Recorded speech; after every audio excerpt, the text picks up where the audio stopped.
Hello, আসসালামু আলাইকুম। সকলকে করিমজি একাডেমিতে স্বাগতম। আমরা শুরু করতে যাচ্ছি সমন্বিত ব্যাংকে আসা বিভিন্ন পরীক্ষার বিগত সালের প্রশ্ন সমাধান, গণিত প্রশ্নের। এরই ধারাবাহিকতায় আমরা আজকে আমাদের প্রথম ভিডিওতে দেখতে যাচ্ছি যে 2026 সালে সমন্বিত ব্যাংকের সিনিয়র অফিসারে আসা রিটেন 5টি গণিত প্রশ্নের সমাধান। তাহলে চলুন দেরি না করে শুরু করা যাক আমাদের আজকের ক্লাস। প্রথম যে ম্যাথটি এসেছিল সেই ম্যাথটিতে দেখেন কোশ্চেনটা ছিল এরকম: A street vendor sells oranges throughout the year. During the off seasons, he sells each orange for টাকা 8, but his cost price is টাকা 11 per orange. During the on seasons, his cost price drops to টাকা 6 per orange, and he sells each one for টাকা 10. ওকে, so এটুক পর্যন্ত যদি আমরা আগে চিন্তা করি তাহলে কি বলছে আসলে?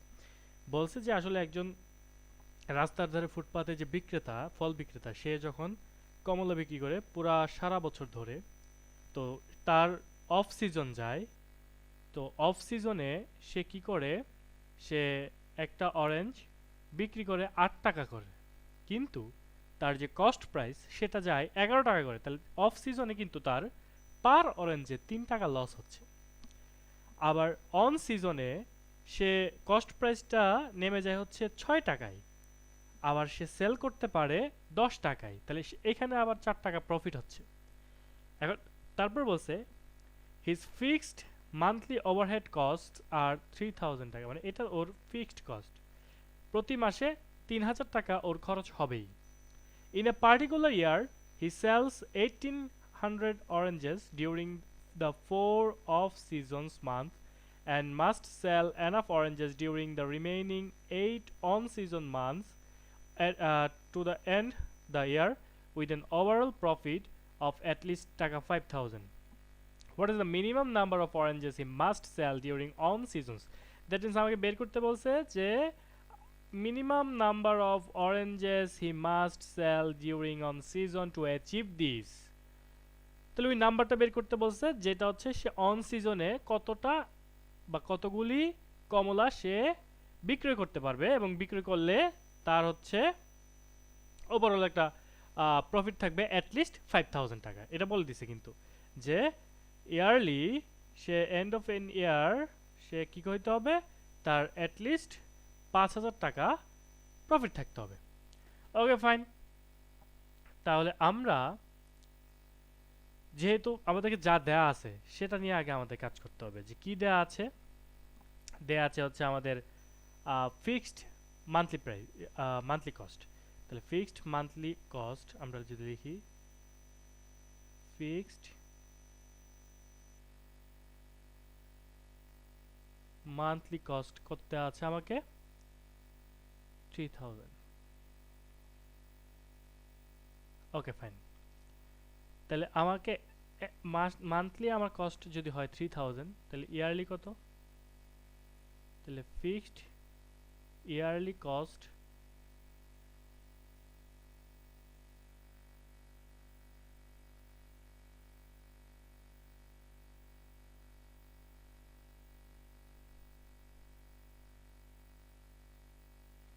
৳36,000।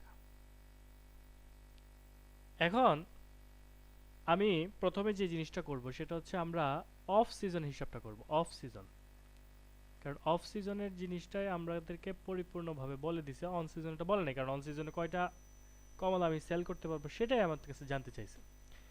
তাহলে অফ সিজনে তার লস কত হয় আমরা দেখলাম, যে তার কস্ট প্রাইস হয়ে গেছে হচ্ছে 11 টাকা, আর তার সেলিং প্রাইস হচ্ছে 8 টাকা। তাহলে তার লস হয় হচ্ছে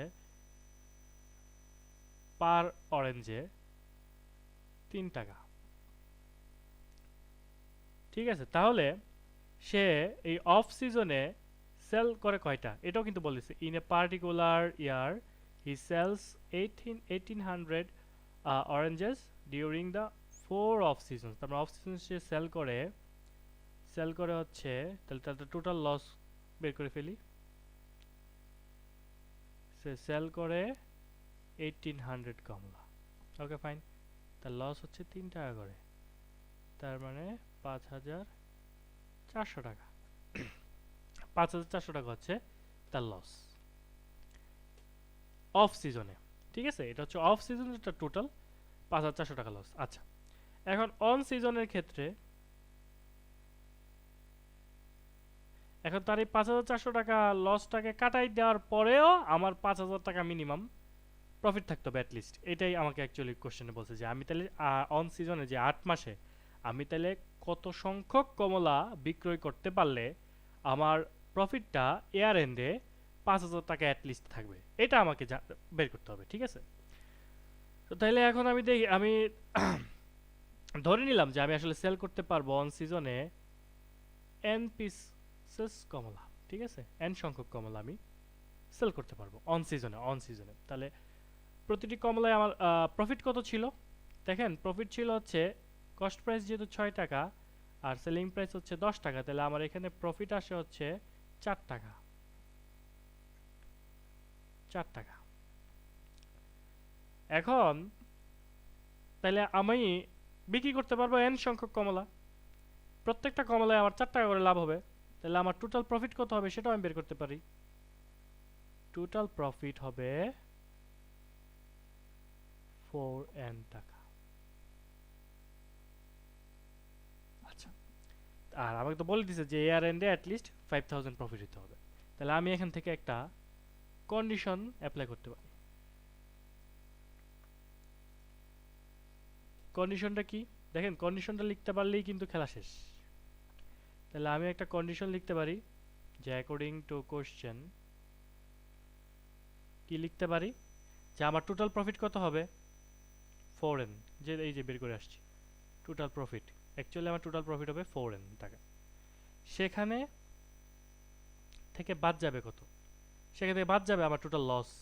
দেখেন লসটা কত ছিল? 5400 টাকা। লসটা ছিল 5400 টাকা। তাহলে আমি লসটা লিখলাম, প্রফিট থেকে টোটাল প্রফিট থেকে আমি বাদ দিচ্ছি টোটাল লস। আচ্ছা, 5400 টাকা বাদ গেল। আচ্ছা, আবার আর একটা শুরুতে হিসাব করে আসছি যে দেখেন যে আবার একটা ফিক্সড মান্থলি কস্ট বলে দিছিল 3000 টাকা, এবং তাইলে আমি সেখান থেকে ইয়ারলি, যেহেতু আমি ইয়ার এন্ডে হিসাব করব, তাহলে ইয়ারলি আমার লসটা হবে হচ্ছে, সরি কস্ট, এটা হচ্ছে ইয়ার এন্ডে কস্ট আর কি। আবার খরচটা হবে হচ্ছে 36000। তাহলে আমি লিখলাম 36000।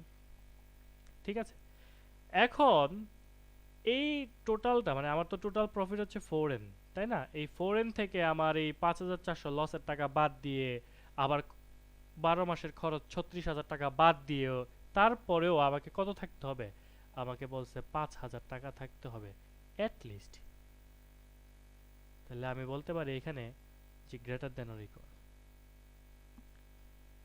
যেহেতু অ্যাটলিস্ট বলছে that's y greater than or equal. ঠিক আছে, যে অ্যাটলিস্ট 5000 থেকে বেশি হইতে পারে, no problem with that, but আমাকে যেহেতু 5000 বলে দিয়েছে তাহলে অ্যাটলিস্ট আমাকে 5000 টাকা প্রফিট রাখতে হবে। তাহলে অ্যাটলিস্ট যদি 5000 টাকা প্রফিট রাখি, এই অ্যাটলিস্ট কথার কারণেই কিন্তু আমরা গ্রেটার দেন সাইন ইউজ করেছি। ঠিক আছে, এটা একটু মাথায় রাখবেন যে আমরা গ্রেটার দেন কেন ইউজ করেছি, যেহেতু আমাদেরকে অ্যাটলিস্ট এক কথাটা বলে দিয়েছে যে কমপক্ষে, হ্যাঁ, এই জিনিস এই টাকাটা আমাদের রাখতে হবে। তো এখন এটাকে সলভ করা আমি আশা করি আপনারা সবাই এই জিনিসটা সলভ করতে পারেন। সো এইখানে আসলে আর সলভ করার মতো কিছু নাই। অ্যাজ ইউজুয়াল আমরা যেভাবে ইনইকুয়ালিটি সলভ করে থাকি সেম ওয়েতে সলভ করলেই অঙ্কটা হয়ে যাবে।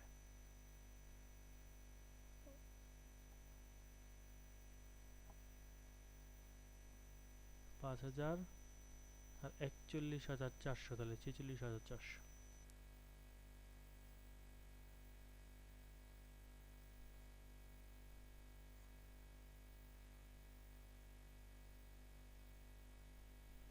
এখানে হবে হচ্ছে ৪ ১১ ৪৪, ২ ৪ ৪ ৬ ২৪, তারপর হচ্ছে দুইটা শূন্য দুইটা শূন্য। তাহলে আমার আসলে এত সংখ্যক কমলা বিক্রয় করতে হবে। ঠিক আছে, ১১,৬০০টি অ্যাটলিস্ট। তো তাহলে আমি আশা করতে পারি আপনারা এই ম্যাথটা কমপ্লিটলি বুঝতে পেরেছেন। দেখতে অনেক বড় একটা প্রবলেম হইলেও প্রবলেমটা কিন্তু আসলে খুবই সহজ ছিল, খুবই সহজ, এবং এটা আপনি অনেক কম সময়ে কম জায়গার মধ্যে করতে পারবেন।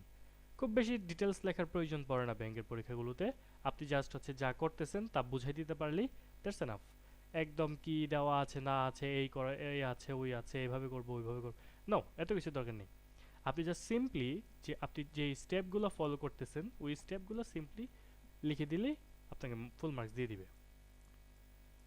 ঠিক আছে, আচ্ছা, তারপর আসেন আমরা আরেকটা প্রবলেম সলভ করি। এখানে এটা খুব কমন একটা প্রবলেম, ঠিক আছে, এই প্রবলেমগুলো খুবই কমন প্রবলেম হয়। সো এটা নিয়ে আসলে বেশি ঘাবড়ানোর কিছু নাই। এখানে আমাদেরকে বলে দিছে যে দেখেন, the speed of a boat in still water is 10 kilometre per hour. Okay, if it can travel 24 kilometre downstream and 14 kilometre in the upstream. তার মানে বলছে কি দেখেন, স্থির পানিতে এই নৌকার গতিবেগ হচ্ছে 10 কিলোমিটার পার ঘন্টা। এখন যদি নৌকাটি ডাউনস্ট্রিমে অর্থাৎ হচ্ছে স্রোতের অনুকূলে যদি হচ্ছে সে 24 কিলোমিটার যায় এবং আপস্ট্রিম অর্থাৎ স্রোতের প্রতিকূলে 14 কিলোমিটার আসে, সেম টাইম ইকুয়াল টাইম, এই জিনিসটা কিন্তু এখানে ম্যান্ডেটরি। এইটা আপনার মার্ক করার মতো একটা জিনিস, ইকুয়াল টাইম। তাহলে ইকুয়াল টাইম যেহেতু বলছে এবং বলছে যে calculate the speed of the flow of the stream, অর্থাৎ আমাদেরকে এখানে কি বের করতে হবে, আমাদেরকে এখানে কি বের করতে হবে বলেন তো? আমাদের এখানে বের করতে হবে স্রোতের গতিবেগ, flow of the stream. Okay, so তাহলে যেহেতু আমাদেরকে স্রোতের গতিবেগ বের করতে হবে, তাহলে আমি এখানে ধরে নেই যে let speed of the flow of stream,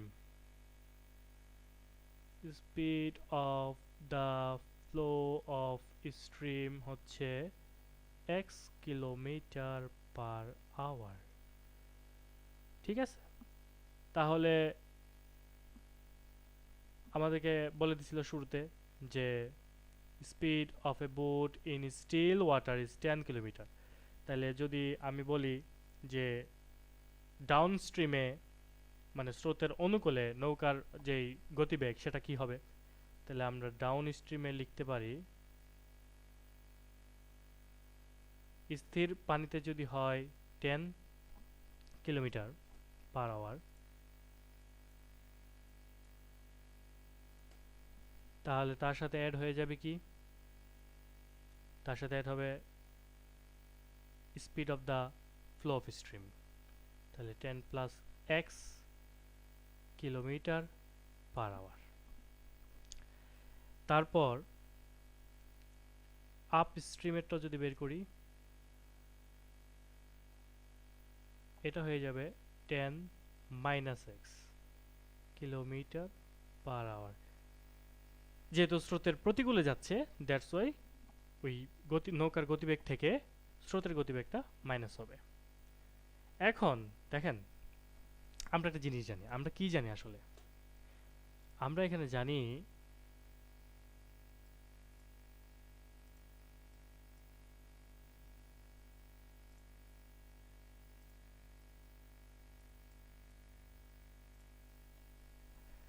আচ্ছা, এটা হলো কেন জানি সরতেছে না, যাই হোক সরবে কোনো এক সময়, সমস্যা নেই, আমরা আমাদের ম্যাথে মনোযোগ দিয়ে দিই। তো আমরা জানি কি, আমরা একটা জিনিস সুন্দর করে জানি, সেটা হচ্ছে এস ইকুয়ালস টু ভিটি। এই ম্যাথগুলো করার ক্ষেত্রে আমরা এই জিনিসটা লিখি। আচ্ছা, এখান থেকে টি ইকুয়ালস টু আমি লিখতে পারি এস বাই ভি। এখন বলছে আপস্ট্রিম বলেন ডাউন স্ট্রিম বলেন, দুইটা ক্ষেত্রেই আপস্ট্রিম বলেন ডাউন স্ট্রিম বলেন, দুইটা ক্ষেত্রেই আমাদের সময় হচ্ছে সমান।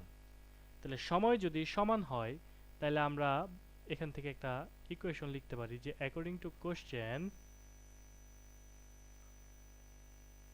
আর ডাউন স্ট্রিমে ছিল 24 কিলোমিটার, তাহলে এস এর ভ্যালু হচ্ছে 24 অ্যান্ড ভি এর ভ্যালু হচ্ছে 10 plus x is equals to S এর ভ্যালু হচ্ছে 14, ভি এর ভ্যালু হচ্ছে 10 মাইনাস এক্স। এখন জাস্ট এটাকে সলভ করলে আমরা যা পাবো তাই হবে আমাদের রিকোয়ার্ড আনসার। আমরা আর আর গুণ করে দিলাম,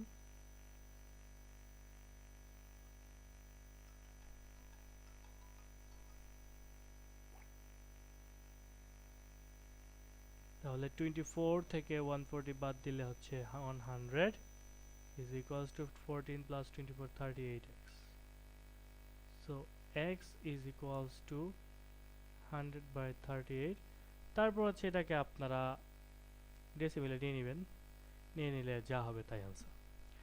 সো খুবই সহজ একটা ম্যাথ ছিল, যদিও ডেসিমেল আনসারটা আসার কারণে অনেকেই পরীক্ষা হলে ঘাবড়িয়ে যেতে পারেন। সো ঘাবড়াবার কিছুই নেই, এটা খুব সহজে এই জিনিসটা সলভ করা যাবে। ঠিক আছে, আজকের এই ভিডিওতে আপাতত এই দুইটি প্রশ্নকেই সমাধান করা হলো। সামনের ভিডিওতে আমরা বাকি 3টি প্রশ্নের সমাধান করে ফেলবো ইনশাল্লাহ। তো সেই পর্যন্ত আপনারা ভালো থাকবেন, আমার জন্য দোয়া রাখবেন যেন আমি সামনে আপনাদেরকে আরও এরকম হেল্পফুল ভিডিওগুলো দিয়ে দিতে পারি। এতে আপনারা নিজেরাই প্র্যাকটিসের মাধ্যমে, অবশ্যই প্র্যাকটিস করতে হবে, প্রচুর প্র্যাকটিস করতে হবে, প্র্যাকটিসের মাধ্যমে আপনারা ভালো একটা চাকরি পেতে পারেন। সো আজকে এই পর্যন্তই, ধন্যবাদ সবাইকে, আসসালামু আলাইকুম।